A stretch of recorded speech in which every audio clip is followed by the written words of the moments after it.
오늘 우리에게 주시는 하나님의 말씀은 이사야서 26장 1절에서 7절까지의 말씀입니다. 이사야서 26장 1절에서 7절까지의 말씀을 교독하시고 마지막 절은 합독하시도록 하겠습니다.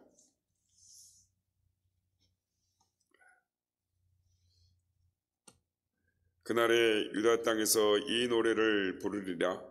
우리에게 견고한 성읍이 있으며 여호와께서 구원을 성벽과 외벽으로 삼으시리로다.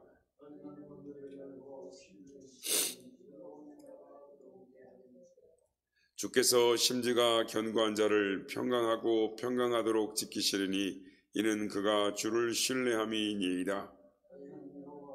영원히 신뢰하라. 주 여호와는 영원한 반석이시미로다. 높은 데에 거주하는 자를 낮추시며 솟은 성을 헐어 땅에 엎으시되 진토에 미치게 하셨도다. 발이 그것을 밟으리니 곧 빈궁한 자의 발과 곰핍한 자의 걸음이리로다. 다 함께요. 의인의 길은 정직하며 정직하신 주께서 의인의 첩경을 평탄하게 하시도다. 아멘. 할렐루야.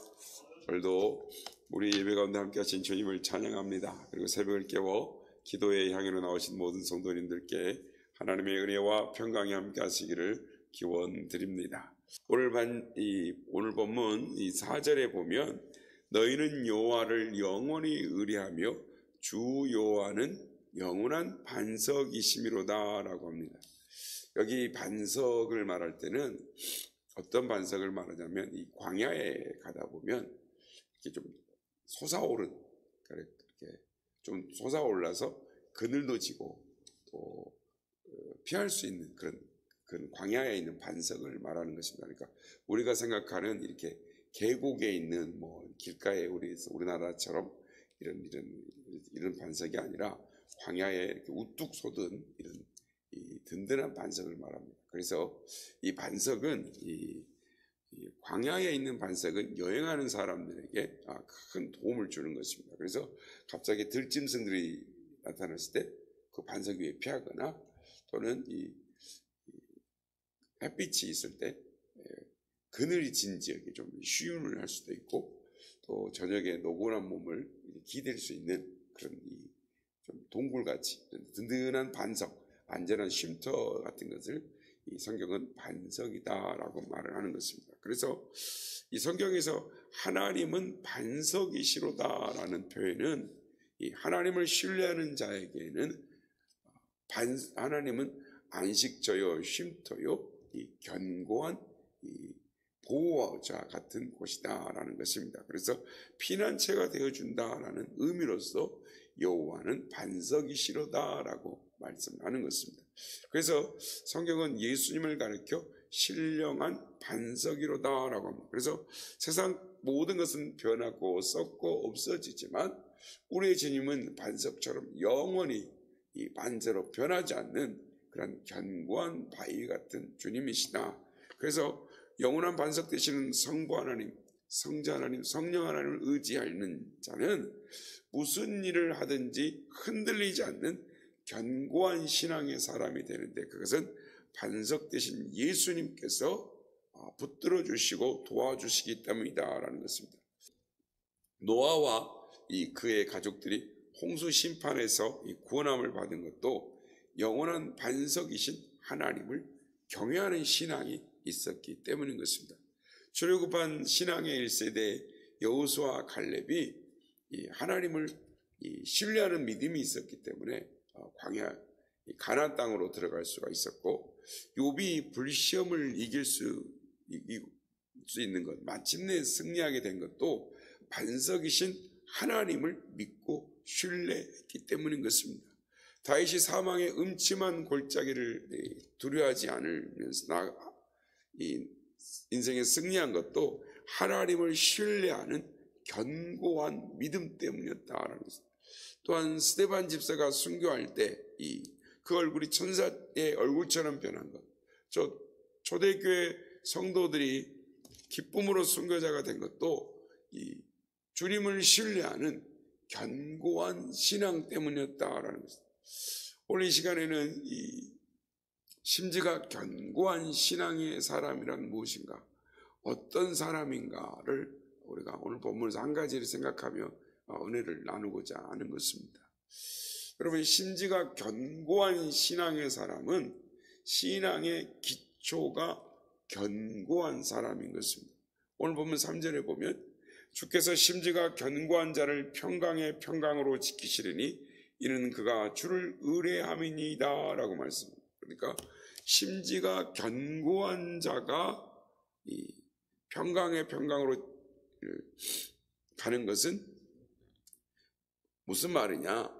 이 심지가 견고하다는 말은 이 히브리 언어로 에체르 사무크라고 하는데, 이 확고부동한 마음 상태, 어떠한 바람이 불어올지라도, 어떤 병마가 나를 덮쳐올지라도, 어떤 이유에서도 애매하게 나를 이 상처와 오해를 받는다 할지라도, 그 어떤 상황일지라도 모든 상황에 개의치 않고 나의 마음을 온전하게 완전하게 주님께 고정시키는 것, 그것을 심지가 견고한 자다라고 말을 하는 것입니다. 그래서 하나님을 의뢰할 때 하나님께서 그를 붙들어 주시고 그를 인도해 주시고 피난처가 되어 주신다라는 것입니다.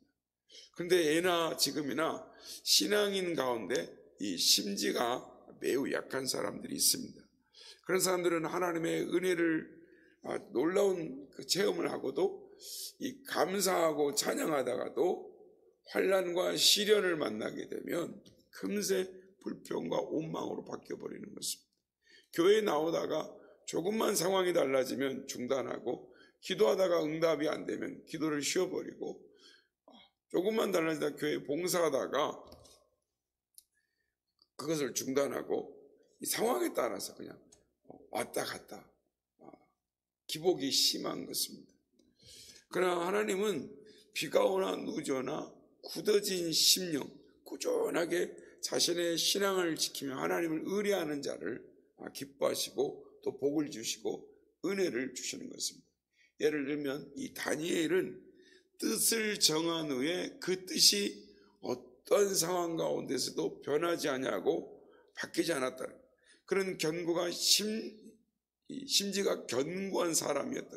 그러니까 왕족이었습니다. 그가 왕족의 몸으로 바벨론의 포로로 끌려갔습니다. 그러니까 몰락한 왕족, 하루아침에 귀족이었다가 노예가 되고, 그리고 이제 성경에 보면 다니엘이 환관이 되었다라고 말합니다. 그러니까 완전히 오늘 같은 우리나라 말하면 내시가 된 거죠. 그러니까 그렇게 몰락한 상황이었는데도 그가 견고한 심지를 가지고 끝까지 하나님을 향한 믿음이 변하지 않았다. 그래서 우리가 잘 아는 것처럼 그가 어떤 어려움, 그러니까 처음에 가서 이 음식을 먹을 때도 하나님만을 의지하고, 어떤 어려움을 만나도 하루에 3번씩 하나님을 향하여 기도하고 쉬지 않는 그런 하나님을 향한 견고한 심지가 되었을 때 하나님께서 그의 기도를 들어주시고 그를 보호해 주시고 죽음의 위기에서 건져주실 뿐만 아니라 시대가 바뀌어도 왕조가 바뀌어도 하나님이 그를 늘 도와주시는 은혜가 풍성했다라는 것을 우리는 다니엘을 통해서도 깨닫게 되는 것입니다. 그렇습니다. 심지가 견고한 사람, 그 사람을 하나님이 축복하시고 은혜를 베푸시는 것입니다. 그렇다면 어떻게 하면 심지가 견고한 사람이 될 수가 있겠습니까? 베드로전서 5장 7절은 너희 염려를 다 주께 맡겨버리라 라고 말씀합니다. 사람들은 염려가 없게 살기를 원하지만 살다 보면 수많은 염려와 걱정거리가 우리에게 다가오는 것입니다. 그런데 심지가 견고한 사람들은 모든 염려를 다 주께 맡겨버리는 것입니다. 내가 가지고 있는 염려를 이 세상이나 사람에게 맡기면 어떻게 됩니까? 세상이나 사람에게 나의 염려를 맡기면 결국은 그 염려가 다시금 나에게 되돌아오는 것을 우리가 보게 되는 것입니다. 그러나 주님께 우리의 모든 염려를 맡기면 그것이 우리에게 돌아오지 않습니다. 왜 그랬습니까? 주님께서 내 염려를 맡아주시고 내 염려를 주님께서 해결해 주시기 때문인 것입니다. 그래서 주님은 요한복음 14장 1절에서 너희는 마음에 근심하지 말라. 하나님을 믿으니 또 나를 믿으라 라고 말합니다. 주님께서 우리의 염려를 받아주시고 맡아주시겠다라는 것입니다. 그런데 주님께서 너희는 마음에 근심하지 말라라고 했습니다. 근심이라는 뜻은 뭐냐면 분리시키다, 나누다라는 뜻을 가지고 있습니다. 내 마음이 주님과의 이 불신앙으로 이 분리가 될 때 염려와 근심이 찾아온다라는 것입니다. 일어난다라는 것입니다. 그러므로 주님과의 우리와의 관계를 분리시키고 나누는 일을 누가 합니까? 마귀가 하는 것입니다. 그러므로 마귀를 대적해야 하는 것입니다. 베드로전서 5장 8절은 근신하라 깨어라 너희 대적 마귀가 우는 사자와 같이 삼킬 자를 찾나니라고 말씀을 합니다. 그리고 베드로전서 5장 9절에 보면 너희는 믿음을 굳건하게 하여 그를 대적하라라고 말씀을 하시는 것입니다. 그러므로 우리가 근신하고 깨어야 하는 이유가, 우리가 믿음을 굳건하게 하고 마귀를 대적해야 하는 이유가, 간교한 마귀는 끊임없이 나와 주님과의 사이를 갈라놓기 위하여 수단과 방법을 가리지 않기 때문인 것입니다. 거짓으로 미혹하고 광명한 천사로 가장해서 접근해서 넘어지게 하고 때로는 쓰러지게 하면서 때로는 우는 사자와 같이 우리를 겁박지르고 소리 지르고 협박하면서 주님과와 우리와의 관계를 분리시키고 나누는 역할을 하는 것입니다. 성 이그나티우스라는 교부가 있었습니다. 시리아 출신의 안디옥 교회의 지도자였는데 그는 예수님을 믿는다는 이유로 이 로마의 사람들에게 체포되어서 5년 극장에서 이렇게 맹수들의 밥이 되어 순교한 교부로 이렇게 기록이 나와 있습니다. 그런데 그가 잡혀가기 전에 남긴 편지가 있는데 이런 글이 있습니다. 불로 지지고 쇠망치로 때려보라. 사납고 힘센 맹수를 보내 내 뼈를 자르고 비틀고 으깨어보라. 내 사지를 꺾고 내 몸을 부수어보라. 악마같이 잔인한 고문으로 공격해보라. 오히려 그런 것들은 나를 예수 그리스도께 더 가까이 나가게 하는 것이 될 것이다 라고 편지에 있는 것입니다. 그렇습니다. 심지가 견고한 자를 주께서 평강의 평강으로 인도하신다라는 것입니다. 그러니까 오직 주님을 신뢰하며 오직 주님께 모든 걸 맡길 때 영원한 반석이신 하나님, 변함없는 만세 반석이신 우리 주님께서 우리를 지키고 보호해 주시는 것입니다. 그러기는 어떤 상황 가운데 어떤 경우에 처하게 될지라도 영원한 반석이신 주님을 신뢰함으로 말미암아 견고한 신앙으로 믿음으로 승리하는 삶을 살아가는 우리 모두가 다 되시기를 예수님의 이름으로 축복합니다.